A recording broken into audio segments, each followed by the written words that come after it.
Hello, everybody. Welcome into Sports by GSMC Podcast Network. I am your host, Jeremy Lapidus. Today we have a big show. March Madness is continuing. It is underway. We have had some overtime games, some crazy upsets. Kentucky is out of the tournament, losing to 14 seed Oakland behind a 10 3-pointer, 10 made three-pointers by Oakland's star player. We're going to break down all of that, what it means for the rest of the tournament, what it means for the future of Kentucky, as well as upcoming matchups in the second round, some interesting games that are coming up, and what has already been going on today, as well as live updates throughout the entire tournament.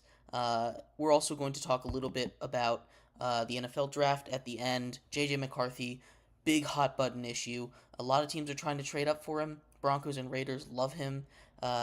Vikings are rumored to trade up for him. We'll talk a little bit about all of that coming up at the end. But before we get into anything, remember, if you would like to be an even bigger part of the show than you already are, all you need to do is go to gsmcpodcast.net, leave a tip or donation. If you leave a message, it'll pop up on the bottom of the screen. We appreciate anything that you do give. Again, that link is gsmcpodcast.net. We appreciate all of your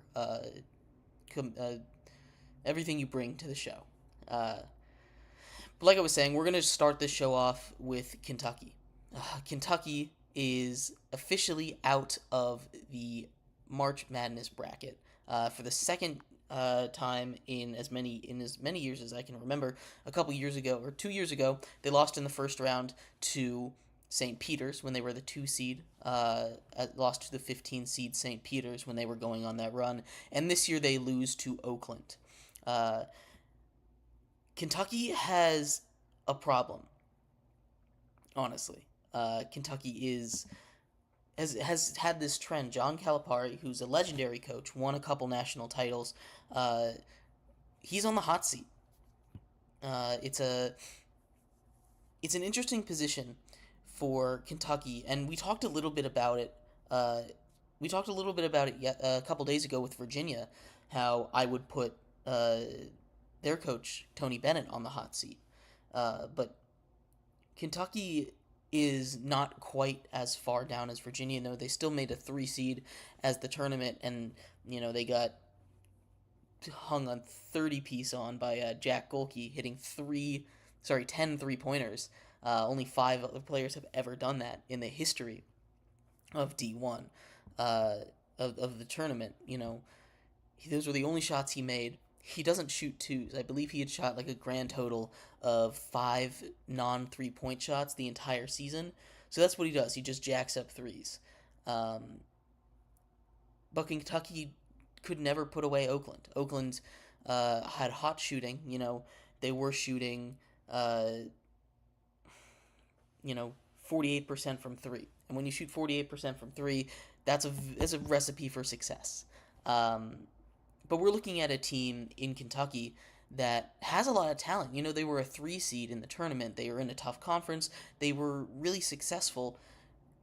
And then this happens. This has been happening a lot recently for them. Their last couple tournament results have not been very, very good.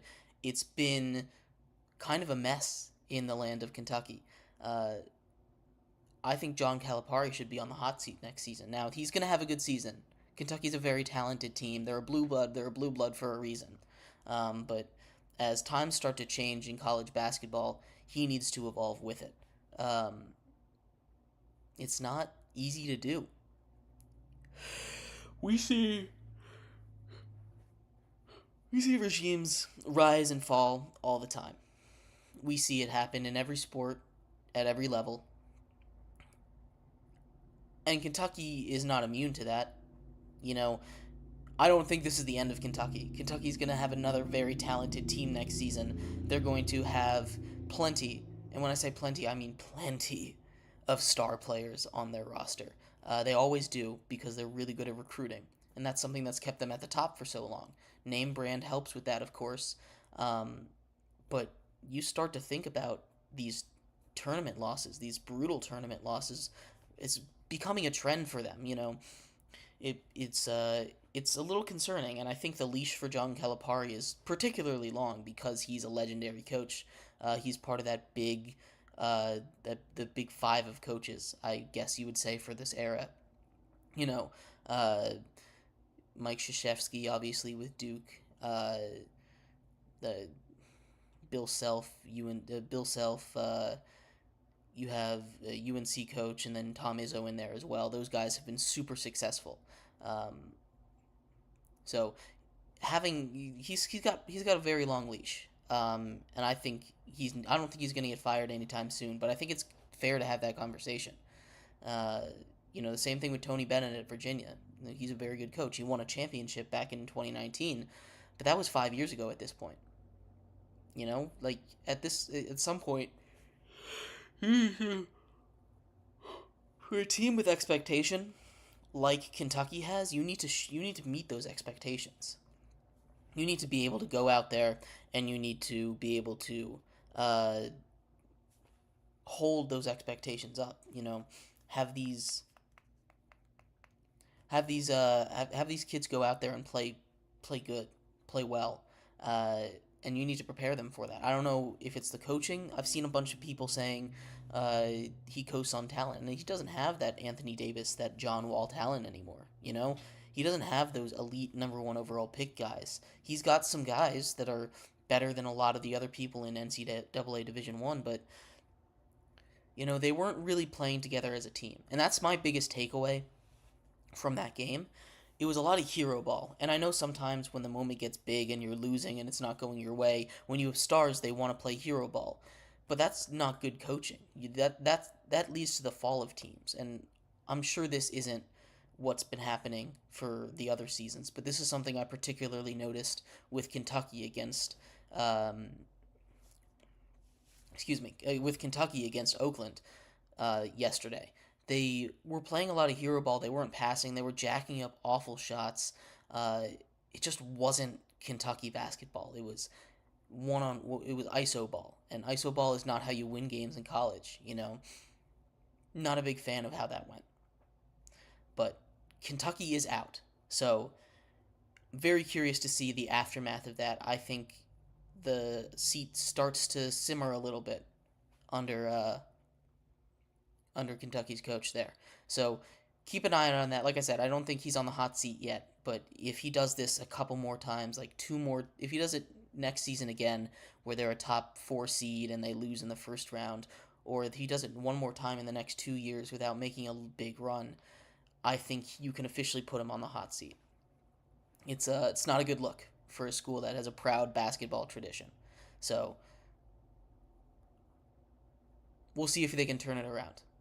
Coming up, we're in our next segment. We are going to go over all the games that happened today and yesterday that we missed when our show ended. Talk about some of the crazy endings that happened over the night. So stick around. We'll be right back on Sports by GSMC Podcast Network. I feel like I'm losing my mind. Is everybody in the world blind? Please, Lord, give me a sign, a sign. I feel like I'm losing my mind. Is everybody in the world blind? Please, Lord, give me a sign, a sign. I wanna be the greatest. Everybody on the fake shit. I look around and feel like everybody is the fakest. I make this every day and I'm impatient, hoping one day I blow up from the basement. Statement, the top is so vacant. I don't hear shit that I think is amazing. Waiting for my day when I'm playing sold out shows for 1,000 faces. Hey, give me that crown, get in my way and to be put down. It ain't your place, I'll diss my town. If I want that shit, then I'll get it right now. I'm losing it, the noose it fits. I'm losing shit, a stupid myth. You choose to live or choose to dip. You choose to fight or lose your grip and lose a gift. Oh, I feel like I'm losing my mind. Is everybody in the world blind? Please, Lord, give me a sign, a sign. I feel like I'm losing my mind. Is everybody in the world blind? Welcome back, everybody. Thank you so much for sticking with me through that break. If you were just tuning in, we just finished talking about Kentucky's collapse, what that means for the future of John Calipari, as well as the future of Kentucky and the whole landscape of college basketball as a whole. In this segment, we are going to talk about some of the games of yesterday and the ones that are happening live right now, and the ones that went final before our show. But before we do, if you have anything to say to contribute to the show, leave a comment. I'm reading all of those. And also, if you'd like to be an even bigger part of the show than you already are, all you need to do is go to gsmcpodcast.net, leave a tip or donation. With a message, it'll pop up on the bottom of the screen. We'll have a discussion about what you had to say.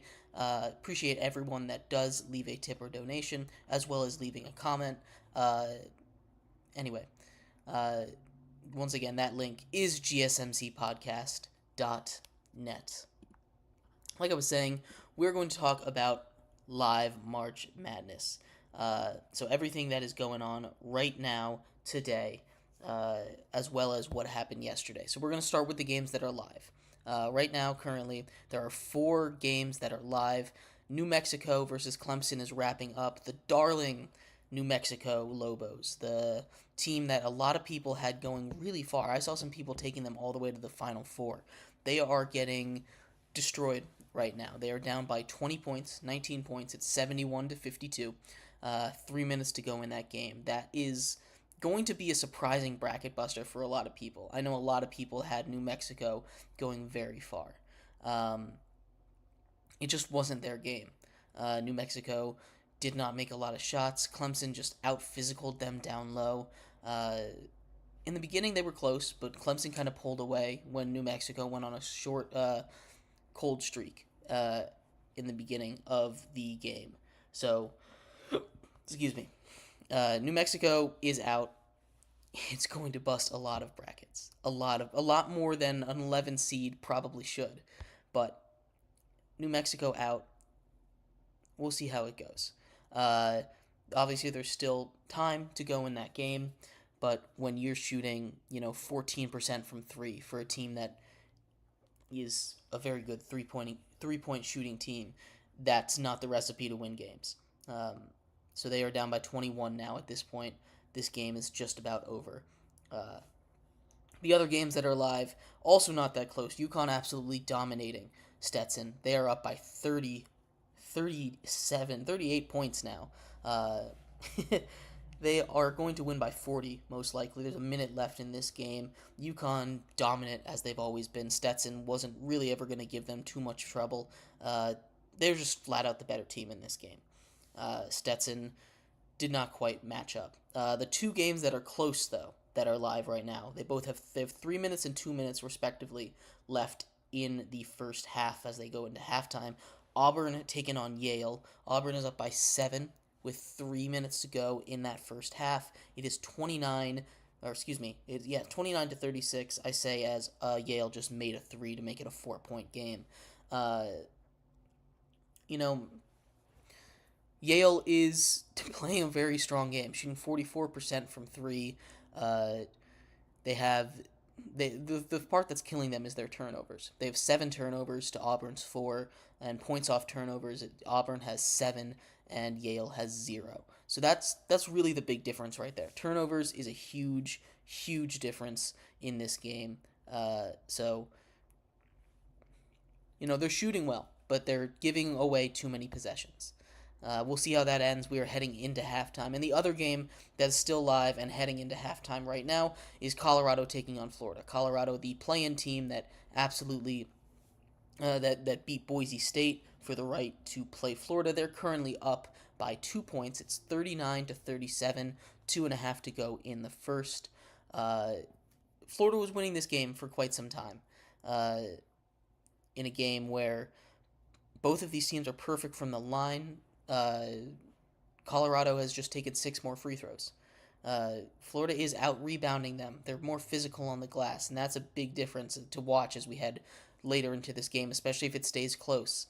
They have 5 offensive rebounds to 0, so they're not getting those second chance points, but they are, giving themselves opportunities to get those second chance points. Colorado just has more free throws. Talk about fouls. You need to play a clean game. That's just as important as anything else. And Florida has not played a clean game. They've got 8 fouls to 5. They did have the biggest lead they did have a big lead heading into it. though. Colorado has just coming off a nice little run. I believe it was like a an 8-2 run, gave them a lead. But some to keep out Colorado since Florida has a slight edge on the board, especially offensive rebounds. This game is going to be back and forth. As it heads into halftime, a 1-point game, 2 minutes to go. I think Colorado's going to pull this out, but anything can happen. As for the other games that have come and gone today, there were a couple really tight ones, surprisingly, unsurprisingly to some. Northwestern FAU went to overtime. Northwestern takes it out in overtime. They absolutely dominated that overtime period, 77-65. They outscored them in that overtime period, 19-7. So, it was FAU was winning was dominating that first half. Northwestern came in out of halftime and kind of took control of that game. There were moments FAU had a chance to win the game in regulation after Northwestern had tied it. They held it at the top and just jacked up a three. It wasn't the best shot, wasn't the best decision, but there were only a couple seconds left. They weren't going to get a much better shot. But no, this was a really, really good game. This is a really fun game to watch. You had a really nice battle between Ryan Langborg and FAU, Johnny Davis. Both of those guys went off. They had great games. Free throw shooting really kept FAU in it. They're not a great free throw shooting team, but they shot the ball really well from the line. Shot 16 of 21, which is a lot better than their season averages. But in the end, Northwestern pulled it out in overtime. For the rest of the games today, there's a couple good ones. We've talked about all of this as well before. Keep an eye out. There's a lot of stuff that could happen. We thought for a second there, at least I did when I was watching, that Western Kentucky was going to pull off a massive update against Marquette. Marquette goes on a run down the stretch. They were up by like as much as 10 in that first half. Western Kentucky was, and they just kind of ran out of steam. Marquette came all the way back, and then they went on like a 17. It was a 7-point game with about 5 minutes left, and then it became a 20-point game. So it's just tough when you have a team like Marquette that absolutely goes off. They score 51 in the second half. Tyrone Marshall for Western Kentucky had an incredible game. He more than doubled his season averages in points. He looked really solid against a really tough Marquette team. Western Kentucky hung in as much as they could, but at the end of the day, Marquette was just too much for them, and they weren't able to hold on. The other game that went final today, Baylor just dominated throughout over Colgate. It was never close. Baylor was up the entire time, and they were up big. And there was one more close game. San Diego State taking on UAB. San Diego State on some hero ball by Jaden Ledee, putting up 32 points, dominating the inside at the end of the game. They just did not have an answer for him. UAB did. He single-handedly won that game for them. He scored almost half of the team's points. Incredible performance from him. A team that made the national championships last season.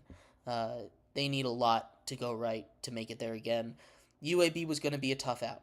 If you were watching yesterday, we talked about how these two teams are almost identically built stats-wise. So no surprise this was a close game. But San Diego State takes it home. Very entertaining, very fun to watch. But yeah, as for this weekend's matchups, not all of them are set, but a couple of them are. We'll just talk about Saturdays because most of Saturday's games are set. Actually, all of Saturday's games are set. One game that really sticks out to me, Gonzaga versus Kansas. Gonzaga took out another Cinderella sweetheart in McNeese State yesterday. They took out another Cinderella favorite in McNeese State yesterday very handily. And they're moving on to play Kansas, who barely scraped by against Samford. That's a controversial one. We'll get into that in our next segment, actually. But those two are going to play. Actually, we'll get into that now. We'll get into the weekend games in our next segment. Uh, but Samford almost took down Kansas yesterday. Samford was in it the whole time. They were down by 2 down the stretch. There was a breakaway and then a block on a dunk by Samford was called a foul. If you go back and you watch that play, it was very clearly a block. There was no contact at all. And they have these replays, right? They have the ability to go back and replay in college basketball. They just only do it for out of bounds calls. You'd think that they would review something like that and overturn it, because maybe not on first glance, because the Kansas player took a tumble. He tried to catch himself on the rim, and he just did not catch himself on the rim. He landed hard on the floor, and that's why the foul was called. I completely understand that. But the fact that they have replay opportunities and they let it slide, they let it go, they let this hugely important call that probably changed the entire face of the game. Instead of Samford getting the ball back down 1 possession, Kansas gets 2 free throws to extend it to 2. It's really unfortunate how that happens. There's there's plenty of officiating flubs every single season, all the time. But the fact that they have replay and they're not using it really kind of bothers me. Like, what's the point of having replay if you're just going to sit there and be like, nah, we're good. We're just not going to do it. But anyway, in our next segment, we're going to go over some of the weekend games. Saturday's slate is all set. We're going to run through those, as well as talking a little bit about the Sunday games that are set, as well as keeping an eye on the games that are going final right now. Stick around. We'll be right back on Sports by GSMC Podcast Network. Looking for your daily fix of sports talk without having to pay for it? GSMC Sports Network is available on YouTube. Just search GSMC Sports Network. Get your fix of daily sports talk shows on YouTube, absolutely free. NFL, college football, NBA, MLB, MMA, UFC, fantasy football, and so much more. GSMC Sports Network has shows running all day long, with new sports shows starting every 2 hours. Just like on your favorite cable sports channel, except GSMC Sports Network is absolutely free. Just search GSMC Sports Network on YouTube to catch one of your new favorite shows, like the GSMC College Football Podcast, Chip Shot Football Podcast, Hoops and Heels Women's Sports Podcast, GSMC Basketball Podcast, and so many more. Check it out for yourself. GSMC Sports Network, now available on YouTube absolutely free. Search GSMC Sports Network on YouTube right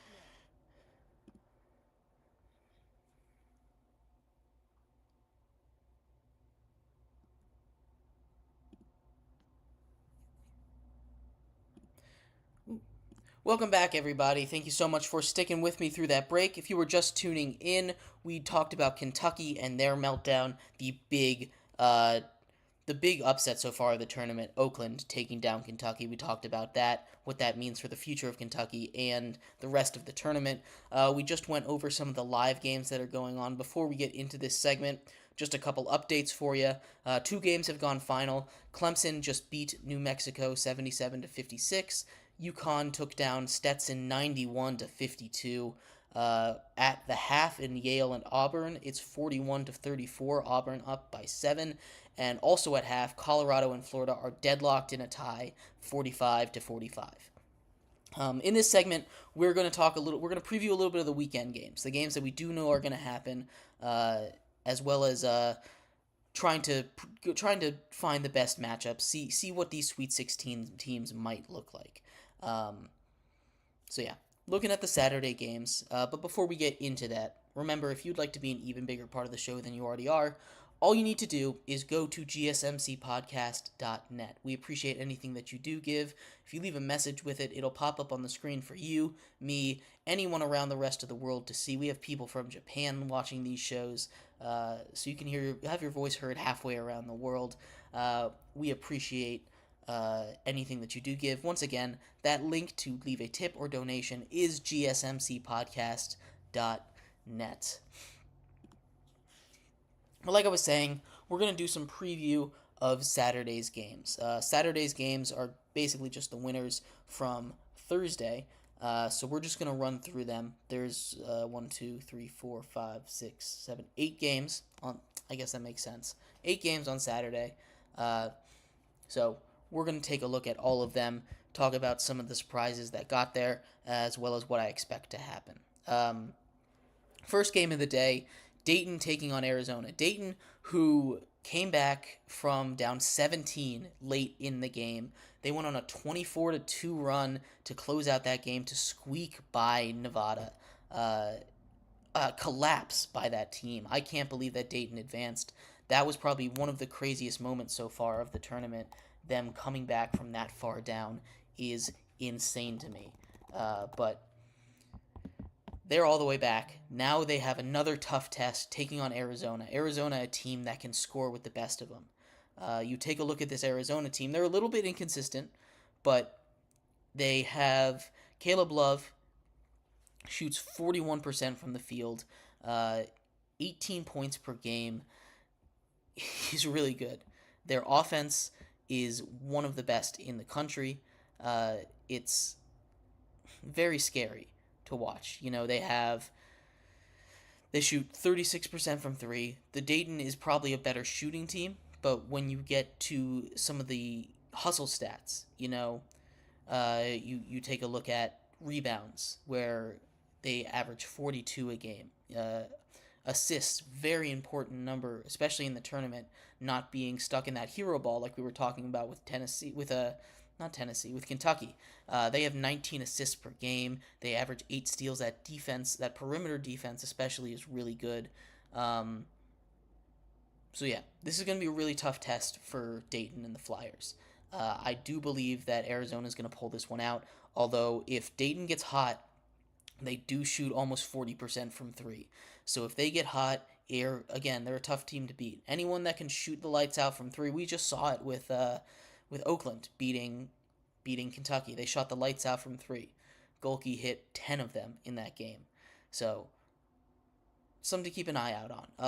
A game that I find the most interesting for Saturday is going to be Gonzaga taking on Kansas. Kansas is without their best player, so that makes this a much less intriguing matchup. But you saw what they did against a very tough Samford team. Samford was not a team to be taken lightly, but Kansas held on. They fought through the toughness. They were down a couple guys against a really high-energy Samford team that goes like 11 deep. So it's really impressive that they're able to come back from that injury from probably their best player and still win a tournament game. That is very good coaching. That's great preparation. Gonzaga is going to be tough, though. Gonzaga is a 5 seed for a reason. We know who the Zags are. Mark Few leads a really tight ship up there. They've been really good. They took kind of a step back. They're not a 1 seed like they usually are, but they're still a really good team. They didn't even win their conference, and they were the 5 seed. So, very impressive by them. Gonzaga, if they win this game, this might be their year. They're kind of being slept on a little bit. They play in a bracket, the side of the bracket that is doable. They get Purdue in the Sweet 16 if they win, or presumably they get Purdue in the Sweet 16 if they win. I don't ever want to assume stuff. There's lots of stuff to still figure out, but if everything goes chalk, they'd get Purdue in that Sweet 16, and Purdue has a history of choking, especially against not so good teams. Now, they're better against great teams, but Gonzaga, Kansas, it's not that far. The winner of this game probably goes to the Elite Eight, I think, where they'll run into Tennessee or Creighton most likely. Anything can happen, though. It's really tough. Like I was saying, it's really tough to project outward in this tournament because it's March Madness. It's March Madness for a reason. But I think Gonzaga is going to win that game coming up on Saturday. North Carolina versus Michigan State. Michigan State played incredible. They really did. They shut down Mississippi State. Mississippi State couldn't make a shot. They got out. They out physicaled them. Their athleticism was really impressive. I think I saw like 10 dunks. They were really trying to alley oop on Mississippi State. They kept missing, but every time I looked up, they were tossing another alley oop. I saw them dunk over someone. They're a very athletic team. They're very big. They're very physical. It's going to be a good matchup. I slept on this Spartans team because I've seen them struggle. I've seen them struggle shooting, and when they struggle shooting, they're not very good. But if they can shoot like they did against Mississippi State, they can make a lot of noise in this tournament. I'm not too convinced on the Tar Heels. Now that I say that, they're probably going to win the tournament, but the Tar Heels, I think, are the weakest one seed, and that's how they were seeded. So this could be a tough matchup. I think the Tar Heels are still going to pull this one out. I just think the Spartans, Michigan State, are way too inconsistent to really make that deep of a run. But I wouldn't be too shocked if they did it. I'm taking the Tar Heels, though, in this one. Washington State against Iowa State. And this one is going to be fun, guys. I love me defensive battles. And this is a defensive battle. Iowa State, by a lot of metrics, either has the best or the second best defense in the entire nation. Washington State is no slouch on defense. I believe they're top 20. These two teams are very similar. Similar field goal, 3-point shooting, free throw percentage, rebounds. The Cougars have a slight edge, but assists, the Cyclones have a slight edge, so it kind of evens it out. I am taking the Cyclones in it because I think their defense is just too much. You talk about perimeter defense, the way that their defenses are good differ. The Iowa State Cyclones, they have great perimeter defense. They're averaging 10.4 steals a game, and where the Cougars are really good with Washington State, they're really good on interior defense. 4.8 blocks a game, almost 5 blocks a game. That's very tough. So Iowa State, what they're good at, as far as offensively, both of these teams are very similar offensively. They both shoot 34 from 3, 46 from the field. So Iowa State, I think, is going to take this just because their perimeter defense is so much better. The Cougars have a lot of guards out there that, I think they can take advantage of. But this is going to be a really fun game. This is going to be a tight one. Low-scoring defensive matchup for the right to make it to the Sweet 16. So that'll be a lot of fun. Another really fun game coming up right after that. Oakland at NC State. We just finished talking about Oakland. Mr. Golke there, 10 threes. NC State is on a heater. They've run their way through the ACC. They are now playing in the second round in the NCAA tournament. They're on a 6-game win streak. And this, I like both of these teams a lot. They're both streaky, you could say. And this is another game where they're really, really similar. They're so similar. They both shoot 34% from 3. They both shoot 44% from the field. Their free throw percentage differs by less than 1%. Rebounds are the same. Assists are a little bit in favor of Oakland, but steals, again, in the defense is a little bit in favor of the Wolfpack. And when it comes down to this, when their offense is so similar, like these two teams are, again, I always side with the defense. The defense over here for the Wolfpack is probably going to push them ahead, but this is fun. An 11-14 matchup. We don't see that too often. So these are always fun to watch. Scrappy basketball. Both of these teams are playing with all the momentum in the world. NC State especially. They are on a heater like I have rarely seen. And then that's how NC State has been all season. They've been kind of hot and then they fall off a cliff. So hopefully they can stay consistent. That way this doesn't have to happen again where they disappoint. But they are in the postseason. They're fighting in the round of 32. So this is a successful season for a Wolfpack team that was not even projected to make the tourney. They were a 10 seed in the ACC, for God's sake, and now they won a game in the tourney. So Texas-Tennessee is very interesting. I think Tennessee should dominate. They have one of the better players. They shoot really well, and their defense is there. Their defense is always there. They don't turn the ball over quite as much. But Texas is good too. Don't sleep on the Longhorns. I just think Tennessee, again, these second round matchups are really solid. If you look at just the bare numbers, all of these teams are very similar. Every single one of them, at least on Saturday's games. But Tennessee just has the better player. It's really what it comes down to. They have a lottery player in Connect. So I'm taking them in this game. They're also my Final Four pick. And then there's two 11-3 matchups. We've had 3 11 seeds advance. It'd be crazy. I don't know the last time that all 4 11 seeds advanced, if that's even still possible. It's not. New Mexico lost. I forgot about that. But 3 out of 4 11 seeds advanced. 12 seeds are not faring quite as well. There's only been 2 12 seeds, but they're 0-2. The 12 seeds and the 11 seeds this year were pretty strong. Oregon takes on Creighton. I just think Creighton's a great team. They could win the national championship, and I wouldn't be that surprised. And then the other 11 seed, the Duquesne Dukes taking on Illinois, who Big Ten champion. They kind of started off a little slow, but they have juice. I don't expect either of these 11 seeds to make it. If any of them are, I think it might be Duquesne. I think Duquesne just has a better matchup. Oregon is probably a better team than Duquesne if they were to play head-to-head, but Creighton just is too much for the Ducks in Oregon, I think. So that's what we're looking like on Saturday.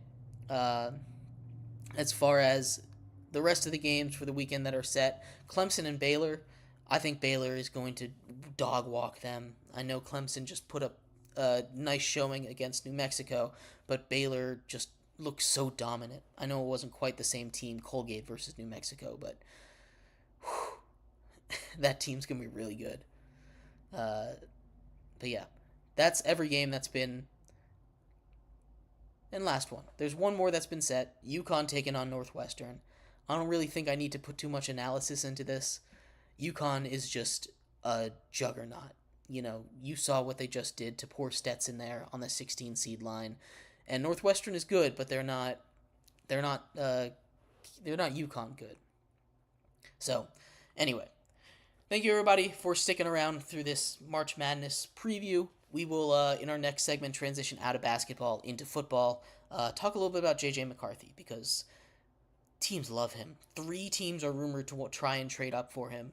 And the packages that they're offering, as a Giants fan, I really hope they take, because rumors are Giants are also interested in taking J.J. McCarthy, and my thoughts are known. I dislike J.J. McCarthy a lot. I think he's not an NFL quarterback, so I think it's a waste of a pick. But a lot of teams are into him, so it's a sweepstakes, and this could get really interesting. A lot of these teams have a lot of assets. But anyway, we're going to talk about all that and more coming up in our 4th and final segment. Thank you for sticking around. We'll be right back.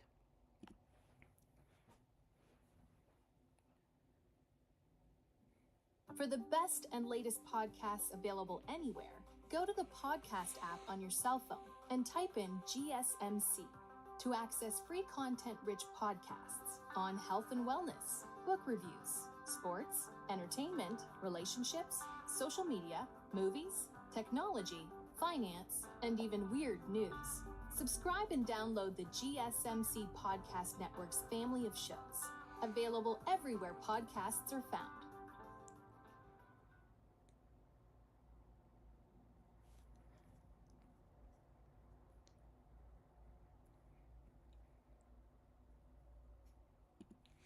Welcome back, everybody. Thank you so much for sticking with me through that break.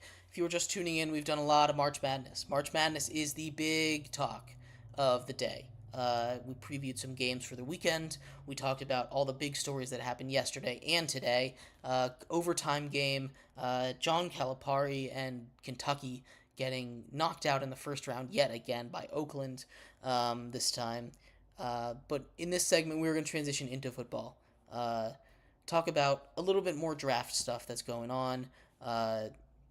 So, like I was talking about in our intro here, J.J. McCarthy has been getting a lot of buzz.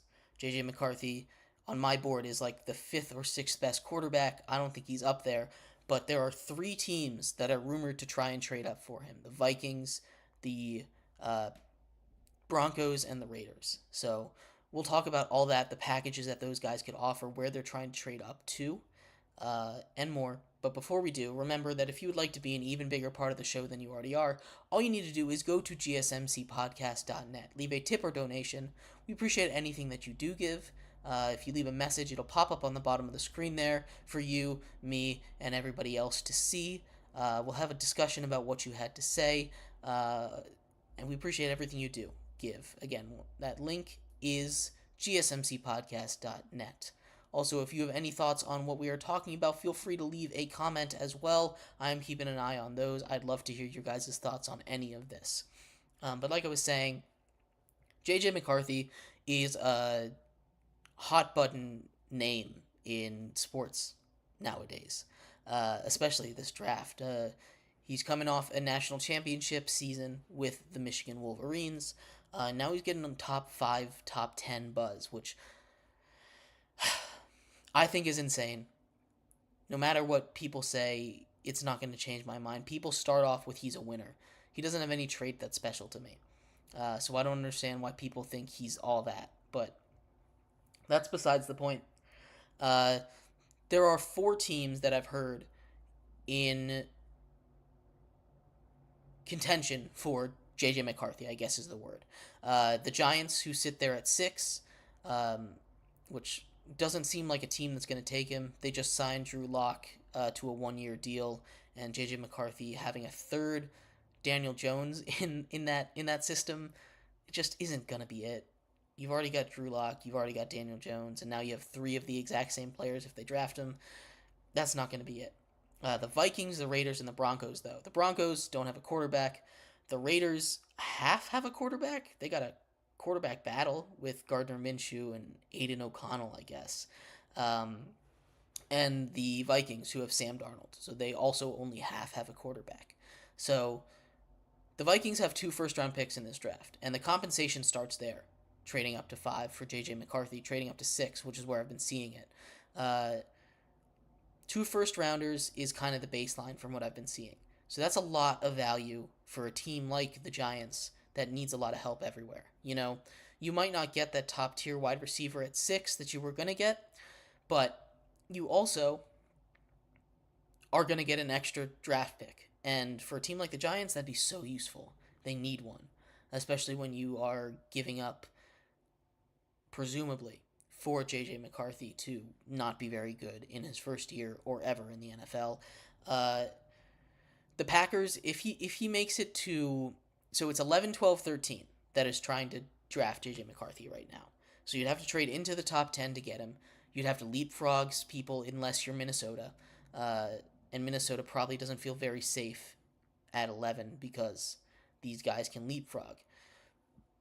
But it's a very interesting situation because these teams don't quite have all the assets to give away to go get. And again, I just don't understand all the hype around J.J. McCarthy. Excuse me, I forgot to put the title up.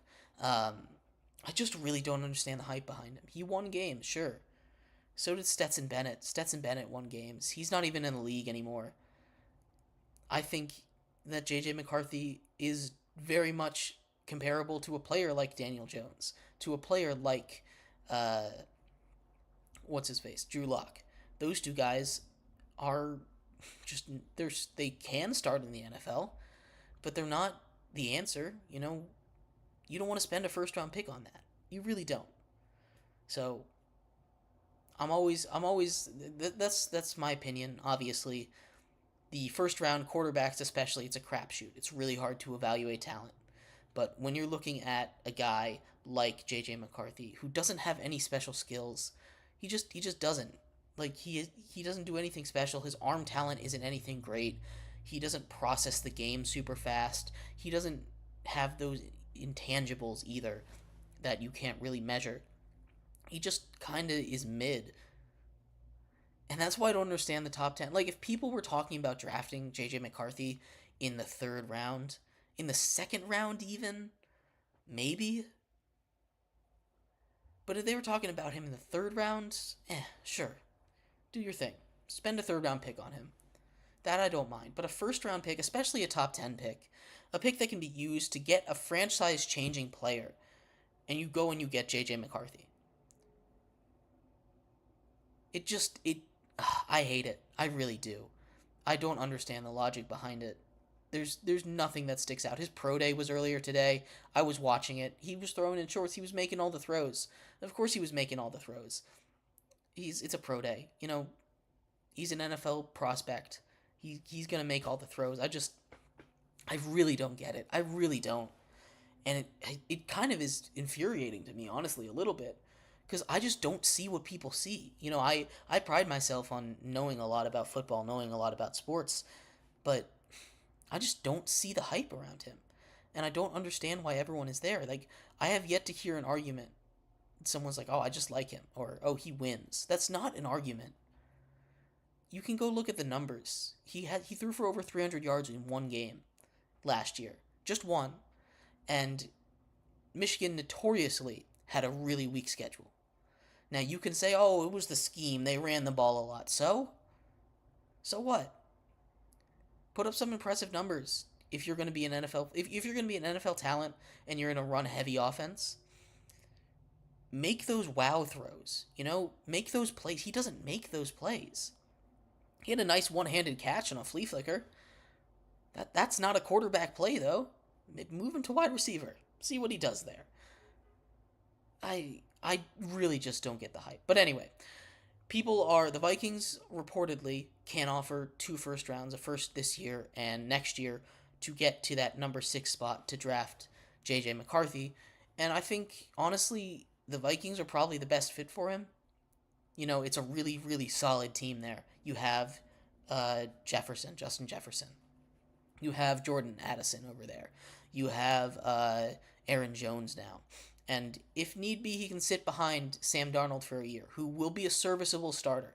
He's not a guy you want, but in an offense like that, I mean, you saw what Case Keenum did in an elite Vikings offense a couple years ago. He was like, oh, I'm the greatest for a year. There's no reason why Sam Darnold can't do that. And J.J. McCarthy needs to be carried by the talent around him. So if he gets drafted to the Vikings, I think that's by far his best spot. It's a great team. They're a quarterback away. He will do the backup stuff. He will be a backup that doesn't make mistakes, and that's huge. That's big. He's not an NFL starter, though. But he can pretend to be an NFL starter if he goes to the Vikings. If he goes to the Raiders or the Broncos, good luck. I really just don't see it. The Broncos traded away everyone this offseason to get below the cap because of the whole Russell Wilson situation. And the Raiders are just a mess. They have been since they moved to Vegas. They have been since before they moved to Vegas. But it's been so public since they moved to Vegas. They've got Gardner Minshew now. He probably ends up starting, honestly. So those are the spots he can go. The compensation's going to be good, though, if they do end up making this trade, which I think a team will end up making. 2 firsts to move up 5 spots in the draft, to draft what you think to be your franchise quarterback. If it hits, do it. But we saw a very similar situation happen 4 years ago with Justin Fields. The Bears traded up a couple picks to draft him. They gave up 2 firsts, and nothing really came out of it. The Giants didn't turn that into anything super special, but I don't know, that he's gone. These mistakes are made all the time, It's not like it's impossible. It's so hard to evaluate quarterbacks in the NFL. It just really is. But I hate J.J. McCarthy. I don't think he's a good prospect. Not as a person. He's probably a great guy, but I don't think he's going to be a good NFL quarterback. Anyway, Thank you, everybody, so much for tuning in to today's episode of Sports by GSMC Podcast Network. I have been your host, Jeremy Lapidus. Enjoy March Madness. Stuff is going on. Watch James Madison. They're going to go great. Go Dukes. Sweet 16 bound. Keep an eye out. Maybe they win the whole thing. Maybe. But that's just wishful thinking. Very excited for the rest of March Madness. We'll break down the entirety of the first two rounds, the big surprises, the big Cinderellas on Monday. I will have a mock draft out on Monday as well with the free agency. I know I've been saying that for a bit, but I will have that out then, as well as any breaking news over the weekend. Probably an update to the Shohei Ohtani story because that is developing. There's a lot to watch. Keep an eye out on sports. It's going wild right now. It's the best time of year. I hope you guys enjoyed today's episode. We'll be back Monday, same time, same place. Be there. I appreciate everyone tuning in and watching. I'll see you. Have a great weekend. Bye-bye.